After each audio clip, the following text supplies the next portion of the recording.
Indonesia, misalnya untuk Indonesia misalnya saya suka penyanyi Rosa ya.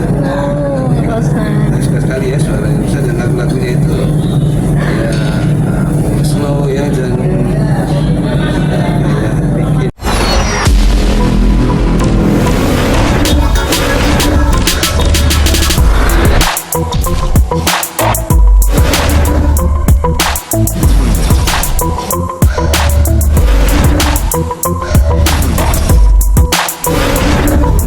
Tiga bawang dulu ya.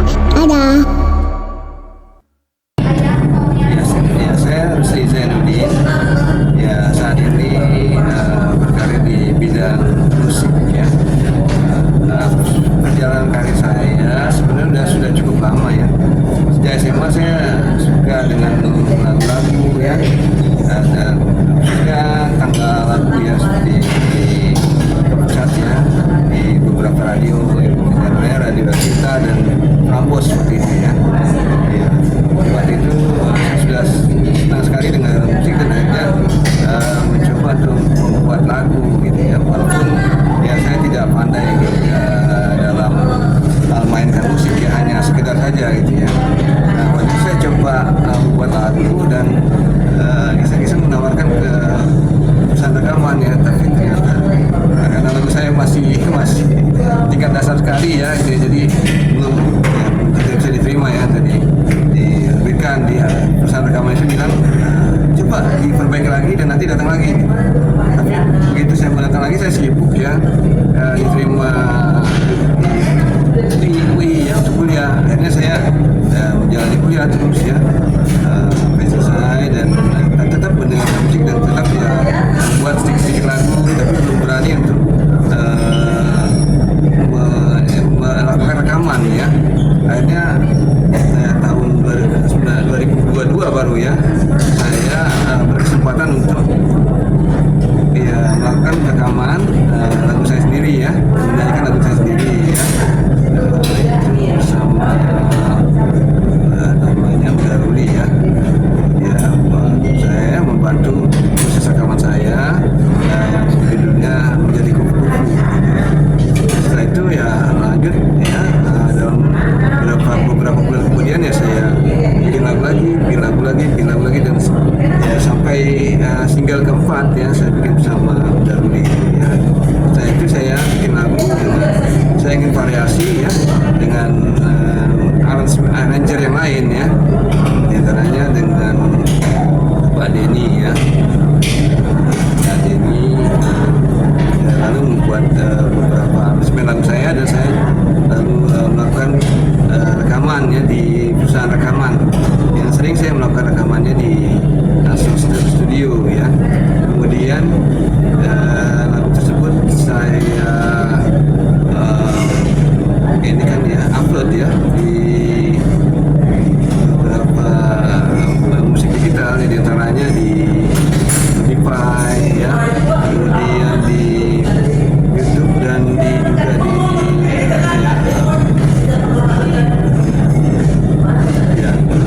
Apple ya, Apple Music ya, dan beberapa ya musik digital lainnya ya. Pernah juga mengikuti ini ya acara dulu sekali ya, pernah ikut acara lomba Ajang pencarian bakat. tapi tingkat kecil-kecilan ya, ya nggak sampai ini sih ya, nggak sampai juara ya, belum waktu itu kan. Ya akhirnya ya saya mencoba untuk melakukan rekaman sendiri ya lagu saya ya, dan mengorbitkan sendiri ya, karena saat ini sekarang kan untuk kalau zaman dulu udah ya ada perusahaan rekaman, jadi kita membuat lagu di perusahaan rekaman lalu perusahaan tersebut yang mendistribusikan lagu kita ya. Nah saat ini sudah persaingan sudah semakin ketat dan juga untuk distribusi lagu-lagu itu ya tidak semudah seperti dulu ya. Kita harus berjuang sendiri ya untuk mendistribusikan lagu kita dan juga melakukan promosi ya dari kita sendiri ya, sehingga memang itu tidak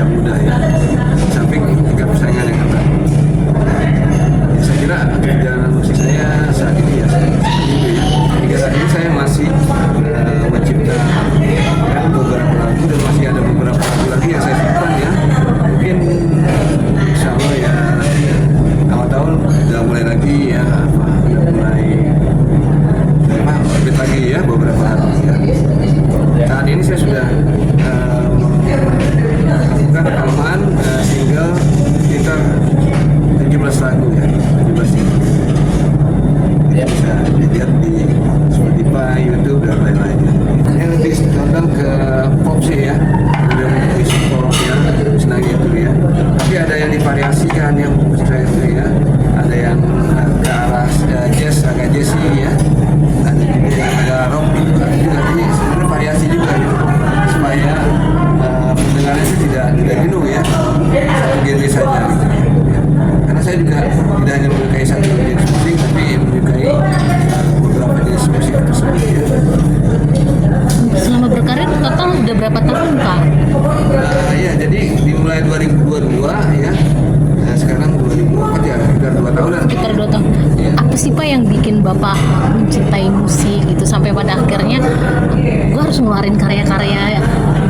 Iya, iya, bagi saya musik itu sangat menghibur ya, sangat menyenangkan sekali, ya. Dan ya, andai kata kita sehabis bekerja, sehabis aktivitas itu lelah ya, dengan mendengar musik itu sepertinya lelah kita bisa hilang. Dan juga bahkan memang ada beberapa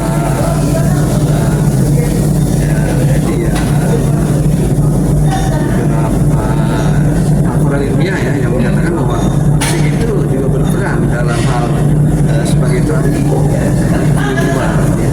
Jadi saya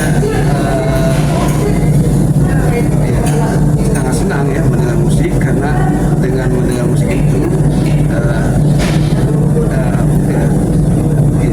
saya yang tadinya pulang lelah ya, pulang kerja capek atau lelah ya, atau kadang juga ya stres menghadapi situasi kerja itu larut ya dengan mendengar musik gitu ya, dan bahkan ya hilang ya rasa lelahnya, rasa stresnya itu ya. Keluarga tidak ada sih yang ini ya, yang berkecimpung di bidang musik ya gitu ya, tapi mereka mungkin senang dengan musik juga ya, jadi mereka membebaskan saya untuk memilih gitu ya. Tapi memang untuk mendukung secara penuh ya belum ya, tapi mereka yang membebaskan pilihan saya, silakan untuk bermusik ya, silakan untuk melakukan yang baik ya untuk kehidupannya, tidak sedih ya. Ya terakhir ini judulnya Labirin Cinta gitu. Menceritakan tentang apa Pak? Itu tentang seseorang yang terjebak dalam, tapi kebanyakan lagu saya memang tentang cinta, walaupun ada juga yang bukan ya, terjebak dalam situasi yang mana ya, percintaan yang akhirnya ini apa, carut marut gitu ya, tidak jelas ya, tidak jelas ya, apakah ini benar-benar pilihan yang terbaik atau bukan ya, gitu ya. Akhirnya dia seperti itu terseret dan terjebak terus dalam percintaan tersebut ya. Sebenarnya dia ingin melepas diri, ingin memastikan kepada pasangannya bahwa ini akan nikah berakhir dengan yang terbaik ya, misalnya menjadi suami istri atau tidak. Nah, ini tidak jelas ya dari pasangannya, jadi dia terus sementara dia tetap mengharapkan mendambakan bahwa akan terjadi hal seperti itu ya. Tapi dari pasangannya belum jelas ya, seperti menggantung gitu, jadi dia terseret dalam labirin cinta ya.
Indonesia? Lagu Indonesia, misalnya untuk Indonesia misalnya saya suka penyanyi Rosa ya. Oh, Rosa. Saya suka sekali ya suara Indonesia dan lagu-lagunya itu ya slow ya dan ya,